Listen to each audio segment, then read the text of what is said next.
10 anni appena e una scheggia di bomba conficcata nel torace. È arrivato in azienda ospedaliera a Padova un bambino ucraino rimasto ferito durante la guerra. Il piccolo arriva da Kharkiv ed è stato portato in Italia insieme al padre che soffre di shock post-traumatico con un aereo della Guardia Costiera e poi in ambulanza fino a Padova. Di fronte a certe atrocità che non avremmo mai pensato di vedere nel 2022, l'unica cosa che serve è la pace, perché è intollerabile ricoverare in ospedale un bambino colpito da una bomba, ha detto in una nota il presidente del Veneto Luca Zaia, commentando la missione che ha portato a Padova il bambino.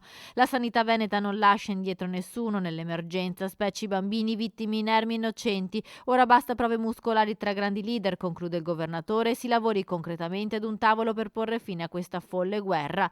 Il bambino ucraino si aggiunge ai 6 piccoli pazienti ricoverati in oncoematologia pediatrica. Lui però è il primo ad arrivare per colpa delle conseguenze di questa guerra che dura ormai da quasi 2 mesi.